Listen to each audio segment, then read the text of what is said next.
Amém. É com muito prazer e com muito temor que quero estar compartilhando a palavra do Senhor com a igreja. E hoje, a palavra que eu vou compartilhar com vocês é algo que há alguns anos o Senhor tem queimado no meu coração. E é uma verdade que a gente encontra na palavra de Deus, só que ela é um pouco negligenciada, E essa verdade, a gente vê que é o tema central da mensagem de Jesus e da mensagem também dos apóstolos, que é o reino de Deus. E quando eu comecei a estudar mais sobre o reino de Deus, essa mensagem, hoje nós estamos no culto de transformação, amém? O tema desse culto é transformação. E essa mensagem transformou e tem transformado a minha vida. A Bíblia diz lá em João, no capítulo 8, não precisa abrir, amém? Lá em João capítulo 8, versículo 32. Deixa eu achar aqui, perdão. Versículo 31 e 32 diz assim: se vocês permanecerem firmes na minha palavra, verdadeiramente serão meus discípulos. E daí ele continua: e conhecerão a verdade, e a verdade vos libertará. Então, quando nós nos firmamos na palavra de Deus e começamos a conhecer a verdade de Deus, ela nos liberta. E eu oro e peço a Deus e creio que hoje essa verdade vai transformar a sua vida, assim como tem feito na minha. Amém? Porque esse ano é o ano do sobrenatural, O ministério direcionou o tema desse ano como o ano do sobrenatural. E também nos direcionou a clamar: venha o teu reino. Você pode dizer comigo assim: venha o teu reino. Você pode agora falar um pouco mais forte: venha o teu reino. Amém? E é isso que Jesus nos ensina lá em Mateus 6, a partir do versículo 9. Eu quero que a igreja abra sua Bíblia. Eu creio que todos têm o temor da palavra de Deus, então não precisa se colocar de pé, amém? Mateus 6, versículo 9 e 10.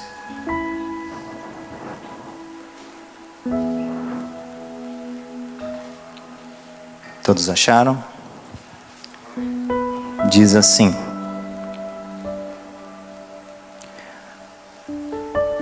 vocês orem assim: Pai nosso que estás nos céus, santificado seja o teu nome, venha o teu reino. Feche os seus olhos. Senhor, meu Deus, meu Pai, essa é a tua palavra. Pedimos que ela venha, Senhor, sobre as nossas vidas, quebrando, Senhor, todas as cadeias, quebrando os grilhões, Pai, abrindo nosso entendimento para que venhamos realmente não só ouvi-la, mas vivê-la, Senhor. Venhamos sair daqui realmente como ouvintes e praticantes da tua palavra, para que o seu reino, Pai, venha expandir sobre a terra e assim muitos possam te conhecer verdadeiramente. Em teu nome eu oro. Espírito Santo de Deus, Senhor, tem liberdade aqui. Ser Senhor neste lugar, no nome de Jesus, amém. Amém. Então nós somos direcionados a clamar: venha o teu reino. E essa oração que Jesus ensinou, a oração do Pai Nosso, é uma oração que era para ser feita diariamente, certo? Por isso que Jesus fala: o pão nosso de cada dia dai-nos hoje. É claro que a gente não vai ficar só orando o Pai Nosso, Mas é uma forma que Jesus ensinou os discípulos para que eles buscassem diariamente os princípios que tem nessa oração. Não que a gente vai ficar só o Pai Nosso orando, certo? Mas com esses princípios. E Ele chama a nós para clamarmos pelo reino de Deus. Mas eu quero perguntar para você: o que é o reino de Deus? Você sabe me responder? O que é o reino de Deus? Então vamos lá, vamos aprender um pouquinho, amém? O reino de Deus não é apenas um lugar, A gente vê na Bíblia, principalmente no Evangelho de Mateus, que fala o reino dos céus. Amém? Não é um reino que é no céu. É um reino que vem do céu. É um reino dos céus. Então é um reino que vai vir do céu para nós. Amém? E daí você vê nos outros evangelhos, que é no evangelho de Lucas e Marcos, é chamado de o reino de Deus, que é do Senhor. Amém? Então o reino de Deus não é apenas um lugar, mas é o governo soberano de Deus. Então o reino de Deus, a gente não pode falar que está ali ou está lá, mas é onde Deus governa, né? Lá em Salmo 103, 19, não precisa abrir, está escrito assim: o Senhor estabeleceu o seu trono nos céus, e o seu reino domina sobre tudo. Então ele estabeleceu o seu trono no céu, até que ele venha, amém? E o seu domínio está sobre tudo. Então, um dos pontos é: Deus sempre reinou. Se a gente olhar desde o começo, lá do início ao fim da Bíblia, Deus, ele é soberano e ele reina. E Deus nos resgatou para o reino, que está lá em Colossenses 1:13. Ele nos libertou do império das trevas e nos transportou para o reino do Filho do seu amor. E lá em Apocalipse 21, 1:4 diz assim: então vi novos céus e nova terra. E em Apocalipse 22, 3 e 4, já não haverá maldição nenhuma. O trono de Deus e do Cordeiro estará na cidade, e os seus servos o servirão. Eles verão a sua face, e o seu nome estará na testa deles. Isso aqui é o último capítulo da Bíblia, Apocalipse 22. Então a gente vê que o reino de Deus, ele era, ele é e ele há de vir. Essas são as características do reino de Deus. Porque ele era, Deus governou, ele é, ele governa sobre nós, e ele há de vir na sua plenitude. Amém? Vocês estão entendendo? Então a palavra reino da Bíblia é basileia, no grego, né? Que significa poder real, domínio e governo. O reino de Deus é basicamente o direito legal de Deus governar. Eu vou dar um exemplo, creio que a maioria aqui é brasileiro. E o Brasil colonial, ele foi conquistado por Portugal, certo? O Brasil foi colonizado por Portugal. Só que o rei de Portugal, no começo, ele não foi para o Brasil. Ele governava o Brasil em Portugal. Então o governo dele estava sobre o Brasil, certo? Então é dessa forma que Deus governa as nossas vidas. É dessa forma que Deus, ele governa. Ele está no céu, só que por isso que ele nos deu a sua presença. Então quando nós carregamos a presença de Deus, aonde ele está, ali ele governa. Então cada vez que nós nos posicionamos como filhos de Deus, como filhos desse reino, o governo dele é estabelecido no lugar aonde ele está. Por isso que a presença de Deus, ela se manifesta nas nossas vidas. Então quando a presença de Deus se manifesta, por exemplo, no seu lar, ali é chegado o reino de Deus. Por isso Jesus disse em Lucas 17, 20: certa vez, tendo sido interrogado pelos fariseus sobre quando viria o reino de Deus, Jesus respondeu: o reino de Deus não vem de modo visível, nem se dirá, aqui está ele ou lá está, porque o reino de Deus está no meio de vocês. Amém? Então o reino de Deus está onde Jesus se manifesta. E a pergunta que eu te faço é: você tem vivido o reino de Deus? Você tem vivido o reino de Deus na sua casa? Você tem vivido o reino de Deus no seu trabalho? Você tem vivido o reino de Deus no seu dia a dia? Amém? Vocês estão aqui comigo? Então vamos aprender um pouquinho mais sobre o reino de Deus. O reino de Deus no Antigo Testamento.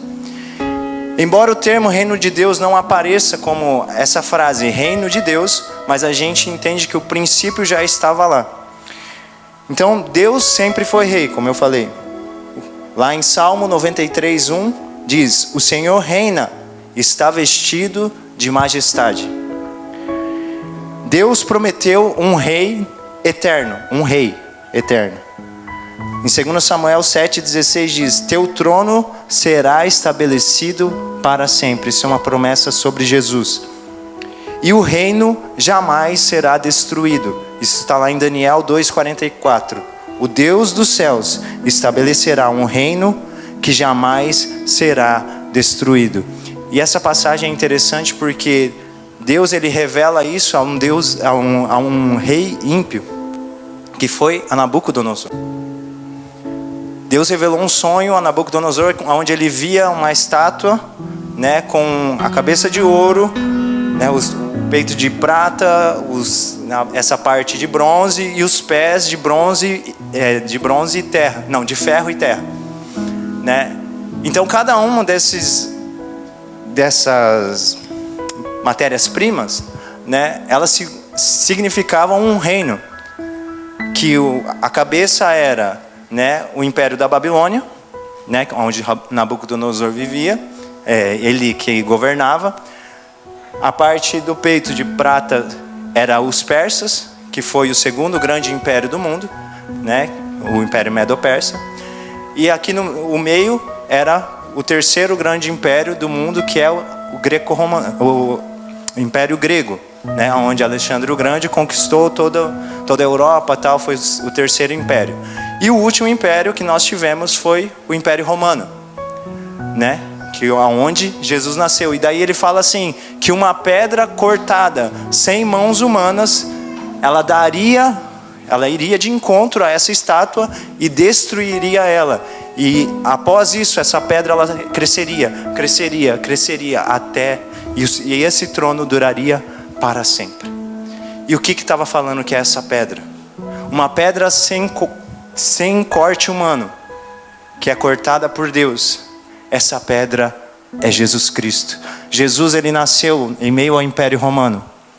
E quando ele nasceu, ele trouxe e inaugurou o reino de Deus.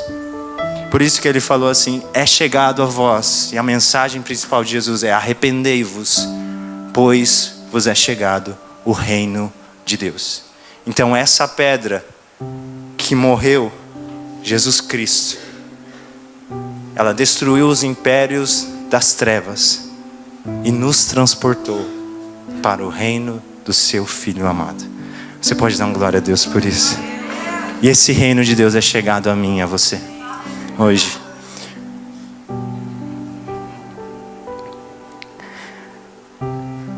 Porém, a gente aprendendo também ainda lá no Velho Testamento, uma coisa que eu estava percebendo assim é que, não sei quantos já leram o livro de 1 Samuel. Antes de todos os reis de Israel, Deus era que governava sobre Israel. Ele apenas levantava juízes para que, né, julgasse o povo, mas não que governasse o povo. Era apenas um representante de Deus ali para conduzir o povo. Só que chega um tempo onde o povo de Israel, ele pede para Samuel, o profeta Samuel, o último juiz, o primeiro profeta e último juiz, para que lhe desse um rei.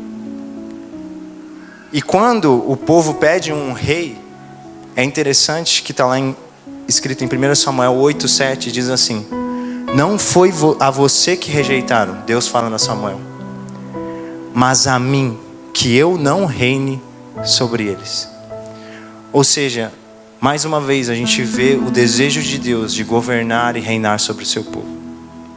E o povo preferiu um rei como das terras ao redor, para que governasse sobre eles. E daí a gente começa a ver, claro que depois de Saul, né, que era um homem segundo o coração dos homens, aí teve Davi, que era um homem segundo o coração de Deus, que foi escolhido segundo a direção e a orientação de Deus, como o pastor falou ontem. Mas ainda assim era um rei imperfeito.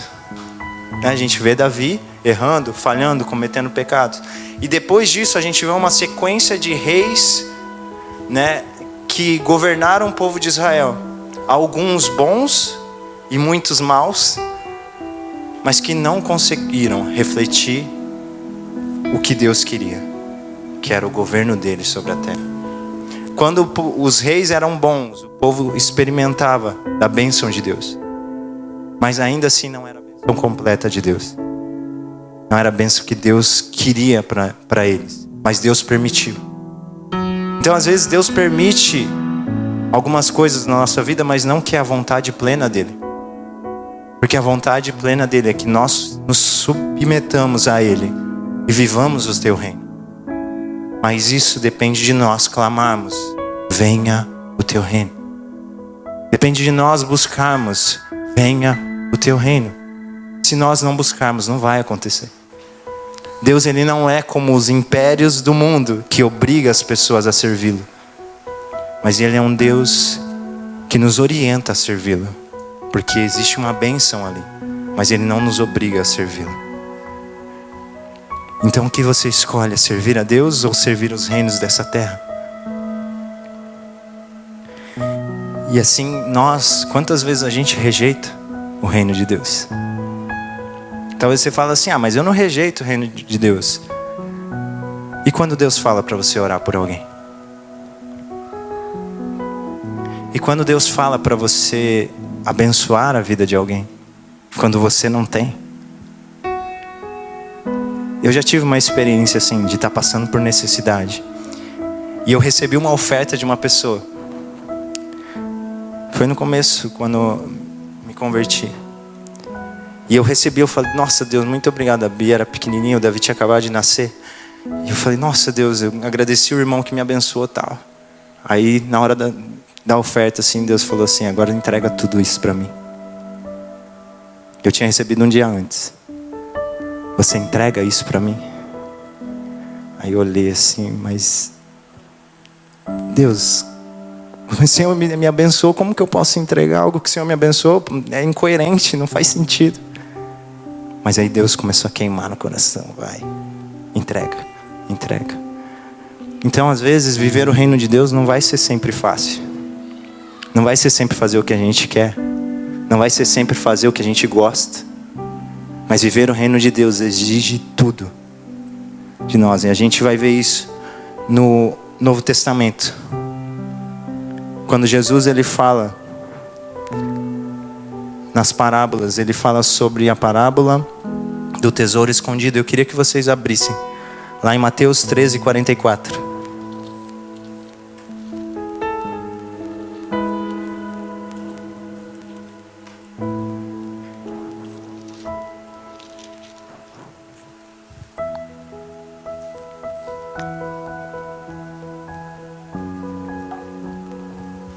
Mateus 13:44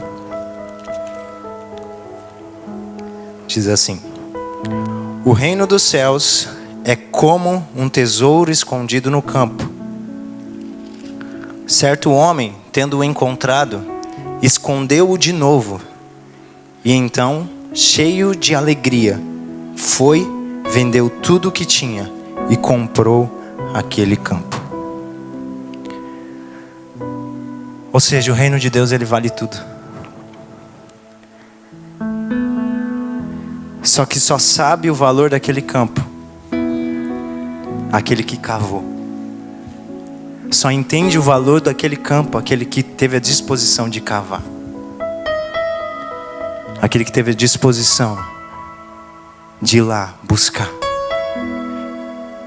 E quando você vê o valor que existe ali escondido, porque o reino de Deus não tem visível aparência.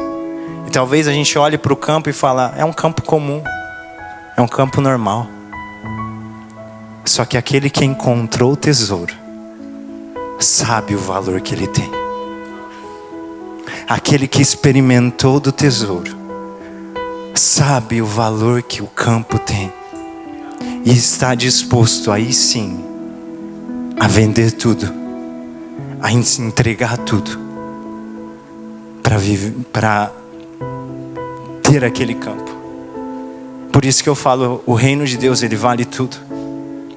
Ele vale o seu cansaço, ele vale o seu tempo, ele vale o seu dinheiro, ele vale às vezes ficar irritado porque nem tudo acontece do jeito que você gosta, nem tudo é do jeito que você quer. Mas quando você se submete ao senhorio de Cristo, vale a pena. Ele mostra que vale a pena. E não é só isso. Quando Jesus veio ao mundo, Ele trouxe a realidade do reino, quando eu falei. Ele fala lá em Marcos 1,15: o tempo está cumprido e o reino de Deus está próximo. Arrependei-vos e crede no Evangelho. O reino chegou a mim e a você. E os sinais do reino quais são? Jesus curava, libertava e perdoava, mostrando que o reino já estava entre nós. Então, da mesma maneira que é falado o reino dos céus, o reino que vem dos céus, quando existe a manifestação de poder, quando existe a manifestação da glória de Deus, porque no céu não existe enfermo, no céu não existe possesso, no céu há liberdade, no céu há pessoas sãs, saudáveis. Então, quando é chegado o reino de Deus, é manifestado o poder dele. Não tem como a gente tirar uma coisa da outra.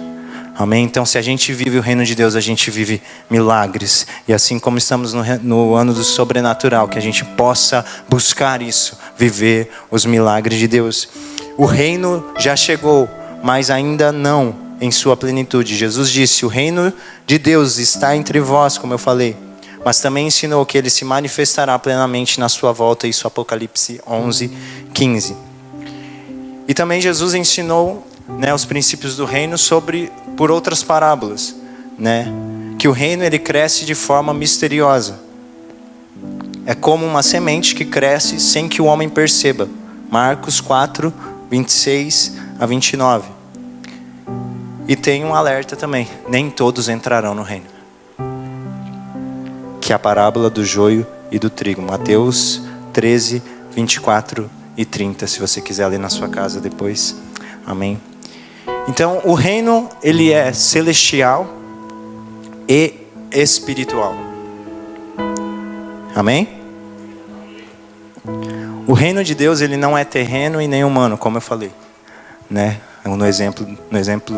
na visão que Daniel teve, que Nabucodonosor teve e Daniel interpretou, ele não vem de uma forma humana, mas ele é espiritual. Mas a gente sente quando ele se manifesta, porque nós somos espírito, alma e corpo. Então o reino espiritual a gente consegue senti-lo.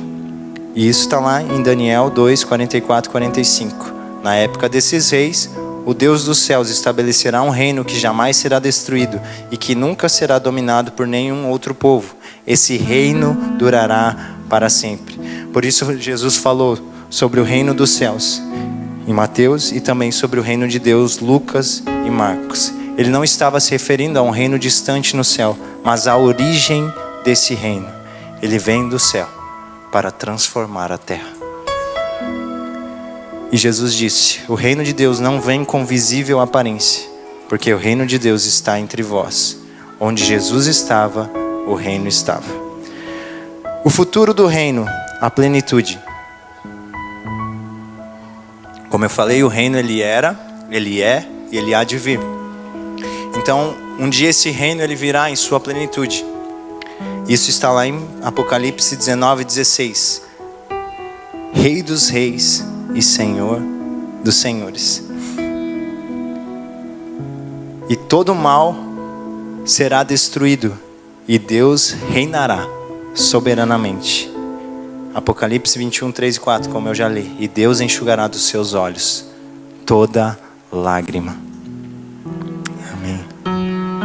Então o reino de Deus não é apenas uma realidade e uma esperança futura, mas uma realidade que já começou na minha e na sua vida. Então, como entrar no reino de Deus?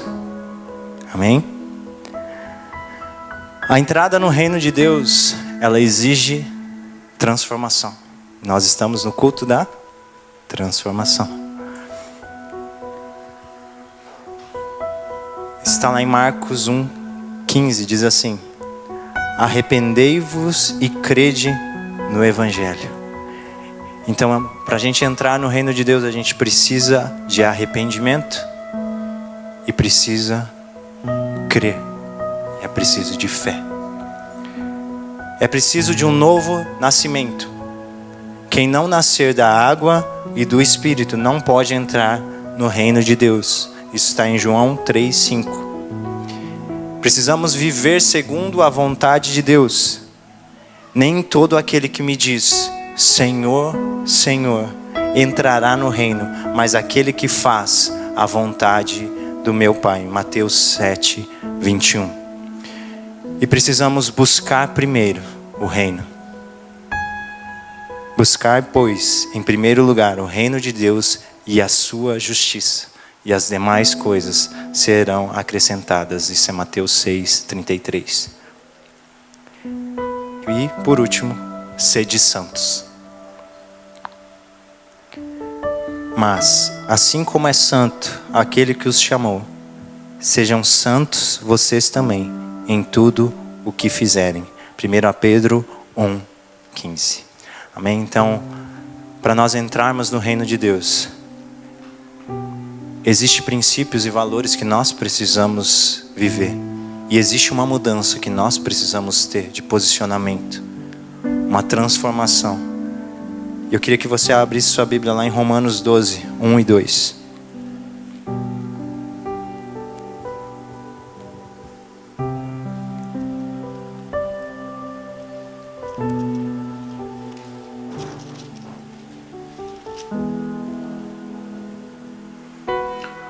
Romanos 12, 1 e 2 diz assim: Portanto, irmãos, rogo pelas misericórdias de Deus que se ofereçam em sacrifício vivo, santo e agradável a Deus.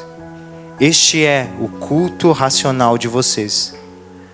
Não se amoldem ao padrão deste mundo, mas transformem-se pela renovação da sua mente, para que sejam capazes de experimentar e comprovar a boa, agradável e perfeita vontade de Deus. Então, para nós estabelecermos e expandirmos o reino de Deus, é preciso de uma mudança, de uma transformação.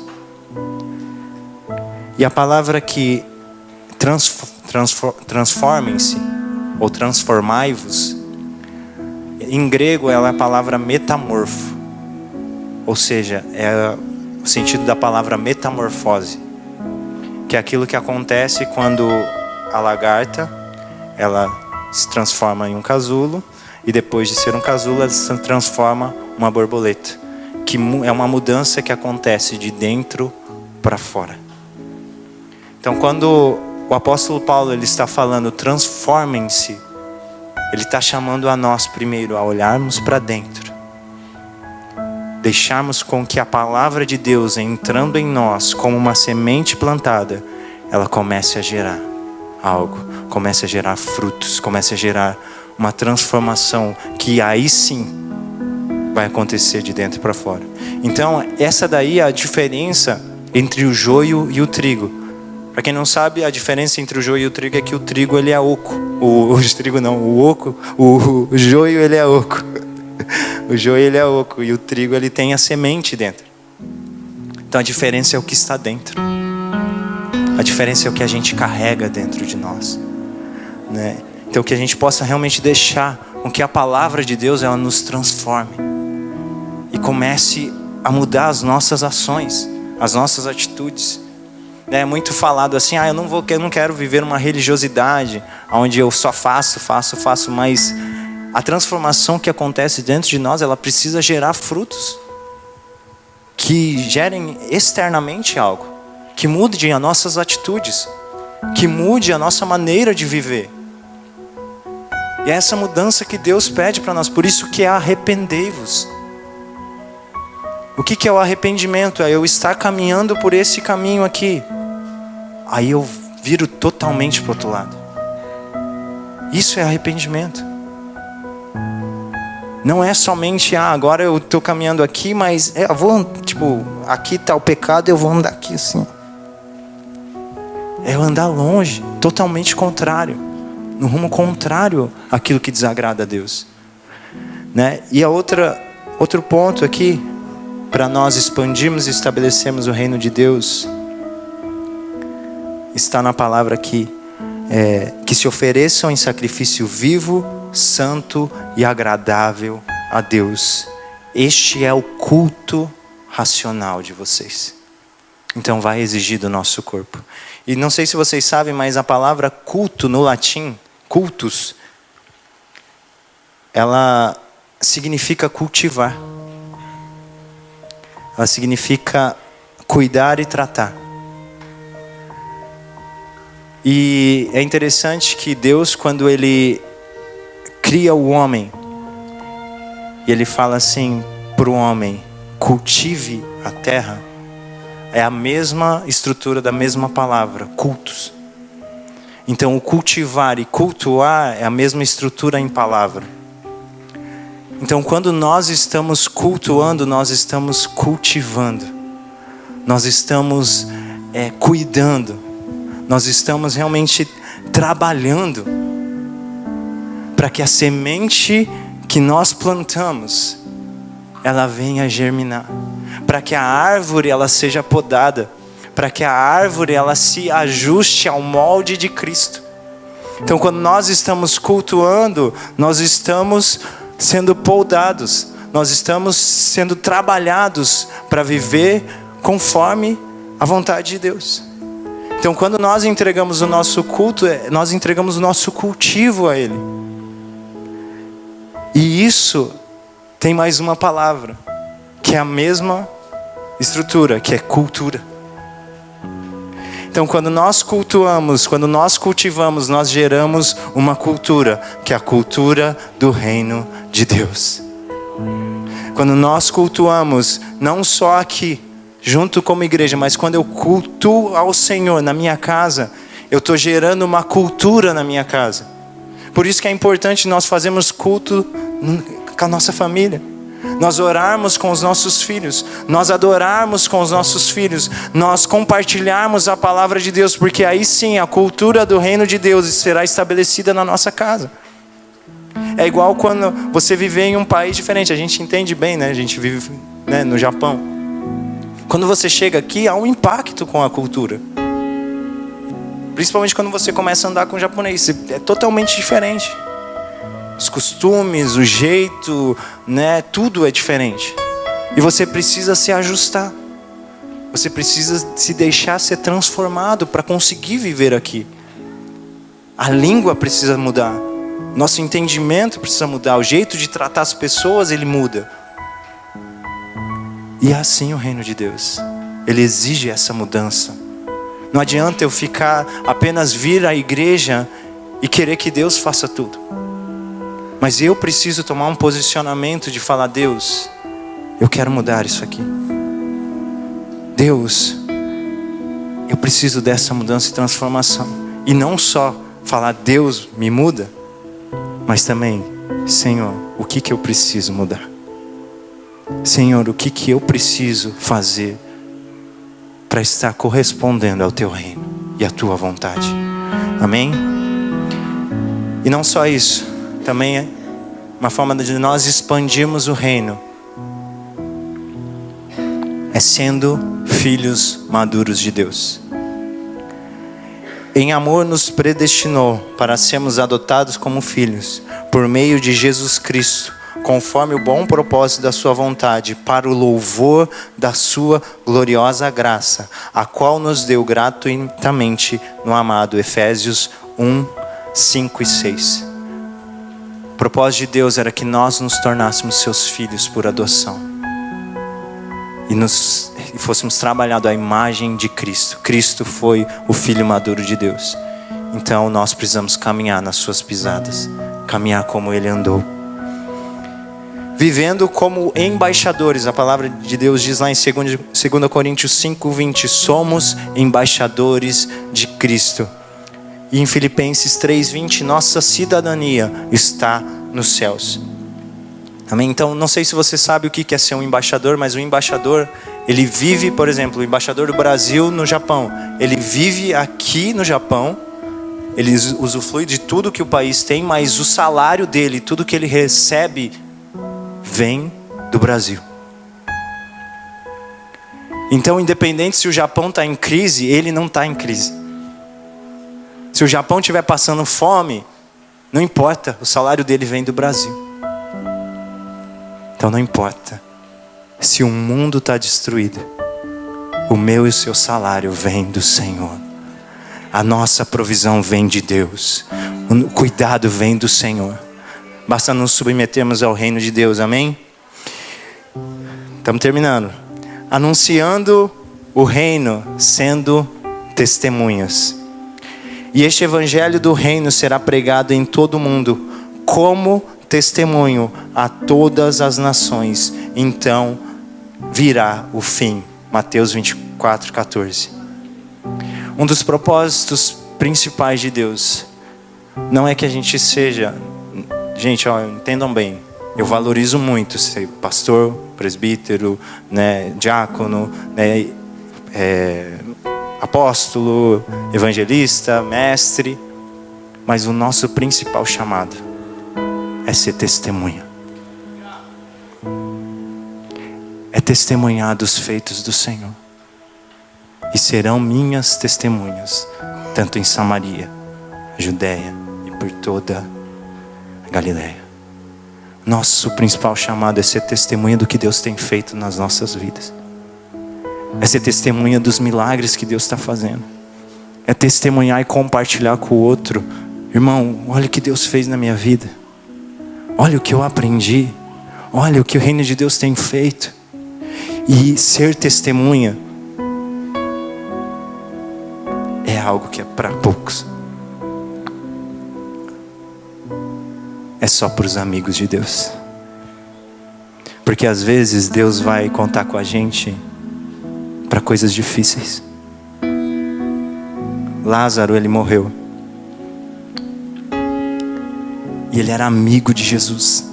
Jesus podia muito bem correr lá e curá-lo. E ninguém ali sofrer. As irmãs de Lázaro não precisavam sofrer a morte do irmão. Tanto é que uma das irmãs chega para Jesus e fala: se o Senhor estivesse aqui, meu irmão não teria morrido. Mas o que ele fala? É para a glória de Deus. Então eu não sei qual é o sofrimento que você está passando. Qual é a dor que você está passando. Será que Deus pode olhar para você e falar assim: meu amigo, eu posso contar com você em meio a essa dor? Será que eu posso contar com você para revelar a minha glória? Será que eu posso revelar a minha glória através de você e você seja um testemunho vivo daquilo que estou manifestando e fazendo? Vai doer, vai. Mas no final gerará um grande testemunho do Deus poderoso que servimos e qual nós buscamos. Então será que Jesus pode contar com você? Pode contar comigo? Porque eu creio que depois Lázaro, ele caminhava com Jesus, ele era um testemunho vivo do milagre. Eu creio que Jesus levava ele nos pontos lá de pregação, né? Então, só de mostrar Lázaro já mostrava o poder de Deus, o reino de Deus. Então você é um testemunho vivo do que Deus é capaz de fazer. Aleluia. Vivendo em unidade. Romanos 14, 17 e 18. Pois o reino de Deus não é comida nem bebida, mas justiça, paz e alegria no Espírito Santo. Aquele que assim serve a Cristo é agradável a Deus e aprovado pelos homens. O que isso aqui tem a ver com unidade? Paulo, quando ele estava ensinando a igreja de Romanos, eles estavam discutindo por coisa que eles podiam comer ou não. Será que a gente pode comer isso? A gente pode fazer isso? Será que se eu comer isso, coisa consagrada, tal, não sei o que lá. Por isso que ele fala, o reino de Deus não é comida nem bebida, mas paz, justiça e alegria. Quando eu caminho assim com os meus irmãos, eu julgo de forma justa. E eu faço de tudo para que o meu irmão não se constranja com aquilo que eu estou fazendo. Claro que não é eu viver só pensando, nossa, meu irmão vai se agradar disso ou não. Mas eu me preocupar com ele. É igual quando vem uma visita na sua casa. Você recebe ele de qualquer jeito? Você quer que a pessoa se sinta bem, não é verdade? Então é essa forma que Deus quer que a gente se reúna como irmãos, tratando uns aos outros com amor, com justiça, com paz e com alegria. Amém? E manifestando o poder de Deus. 1 Coríntios 4:20. O reino de Deus não consiste em palavras de persuasão humana, mas em poder. Mas em poder. E uma das coisas que eu sinto que Deus quer nos despertar. Houve, na igreja brasileira um tempo onde se falava muito de poder e aconteciam milagres, sinais e maravilhas. Mas hoje em dia a gente não vê mais da mesma forma a manifestação do poder de Deus, porque as pessoas se tornaram céticas. As pessoas pararam de crer, pararam de clamar, pararam de buscar. E nós não podemos, nós claro que precisamos entender da palavra de Deus, viver, porque houve abusos sim, houve erros sim, mas não é porque uns erraram que eu vou deixar de fazer. Não é que porque uns erraram que agora está tudo errado. A gente precisa ter equilíbrio e aprender a buscar o poder de Deus, porque é necessário. Para os dias de hoje as pessoas não querem mais ouvir apenas palavras, não querem ouvir mais palavras bonitas. A gente está numa geração que quer experimentar de verdade, e uma geração que não mais apenas o conhecimento basta. Aonde você vê, por exemplo, eu tenho 3 filhos, onde você vê os seus filhos sempre desejando o exemplo, desejando que você realmente manifeste aquilo que você está falando, que não suporta a hipocrisia. Então nós precisamos voltar a clamar: Senhor, move o sobrenatural. Senhor, move o teu poder no nosso meio. Senhor, faz os teus milagres. Aviva o teu povo como o Senhor avivou no passado. Então nosso papel não é esperar pelo reino do céu, mas manifestar o reino na terra, trazendo a cultura, os valores e a justiça do reino para o nosso lar, trabalho e comunidade. Então você pode me perguntar assim: tá, eu entendi o que é o reino, eu entendi o que a palavra de Deus diz, eu entendi o que está no Velho e no Novo Testamento, como eu entro, o que eu devo fazer, mas por que eu fazer isso? Por que eu devo viver o reino de Deus? Primeiro, porque foi o que Jesus e os apóstolos pregaram e ensinaram, os valores deste reino. Tem uma frase que o Senhor ministrou ao meu coração, que eu entendi quando eu falei sobre que Deus tem transformado meu entendimento, que é assim: Jesus não morreu para nos dar uma religião, mas Ele ressuscitou para nos mostrar um reino.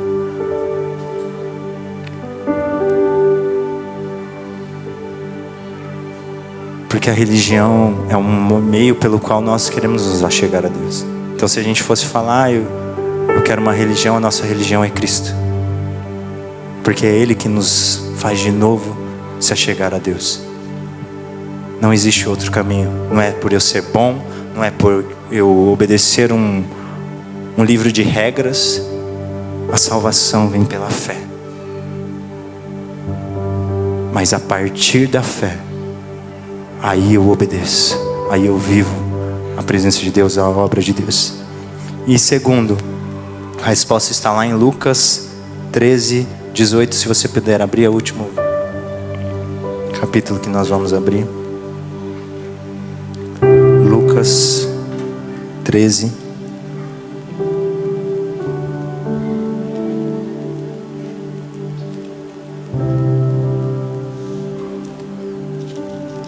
Lucas 13, versículo 18 ao 21. parábolas do grão de mostarda e do fermento. Então Jesus perguntou: com que se parece o reino de Deus? Com que o compararei? É como um grão de mostarda que um homem semeou em sua horta. Ele cresceu e se tornou uma árvore, e as aves do céu fizeram ninhos em seus ramos. Mais uma vez, ele perguntou: com que compararei o reino de Deus? É como o fermento que uma mulher misturou com uma grande quantidade de farinha, e toda a massa ficou levedada. A semente de mostarda, ela destaca o crescimento visível do reino e surpreendente do reino. Isso mostra que o reino pode começar, de forma modesta, como uma simples semente. Que essa semente seria uma conversa, um ato de amor, uma oração que você faz com alguém. Então o reino de Deus, ele começa como algo insignificante, como uma semente de mostarda, que é uma coisa simples. A gente às vezes vê testemunhos de pessoas que os pastores foram na casa deles e por causa de um abraço ou de uma visita, o reino de Deus é chegado naquela casa.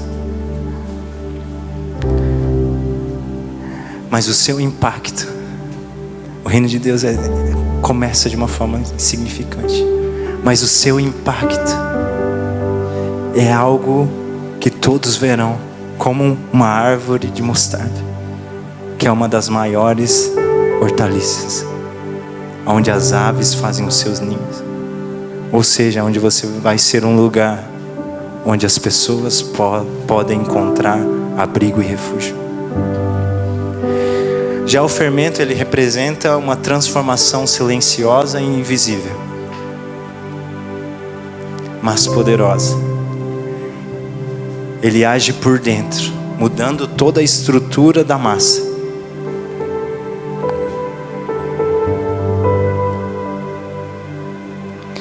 Isso revela que o reino de Deus não apenas cresce externamente, mas também penetra corações e transforma a sociedade ao nosso redor. Assim como ele transforma e expande a massa. Por que nós precisamos entender sobre o reino de Deus? Porque precisamos, da mesma forma que o fermento expandiu a massa, precisamos expandir o reino de Deus. Precisamos expandir essa verdade. Precisamos expandir essa cultura. Precisamos expandir essa realidade com poder, com amor, com intencionalidade, para realmente revelar a igreja gloriosa que o Senhor espera. Amém. Ele quer expandir a sua vida. Em Lucas 12:32 diz assim: não tenham medo, pequeno rebanho, pois foi do agrado do Pai dar o reino a vocês. Coloque-se de pé.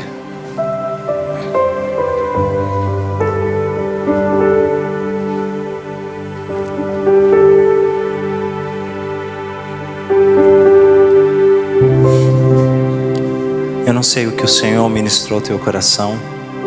Não sei se o Senhor falou com você, mas o Senhor ministrou algumas perguntas ao meu coração e ministrou primeiro para mim. O reino de Deus tem se expandido na sua vida? O reino de Deus tem sido uma realidade na sua vida? Você tem buscado o reino de Deus em primeiro lugar?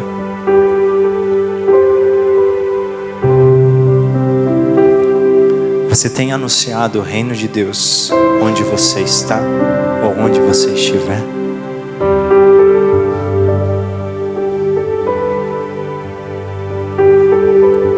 Quantos estão dispostos a se levantar hoje e expandir o reino de Deus? Quantos estão dispostos a se levantar hoje e expandir a cultura do reino de Deus? Quantos estão dispostos a se levantar hoje e aclamar: venha o teu reino? Quantos estão dispostos a se levantar todos os dias e clamar: venha o teu reino, seja feita a tua vontade? Quantos estão dispostos a se levantar para revelar esse reino de uma forma simples, como uma semente de mostarda? Quantos estão dispostos a abraçar alguém que está necessitado? Quantos estão dispostos a ser o bom samaritano na vida de alguém? Quantos estão dispostos a orar pelo enfermo, ainda que isso custe a sua reputação? Quantos estão dispostos a ser amigos de Deus, aonde Ele pode usar o seu sofrimento como testemunho vivo para que outros creiam no Evangelho?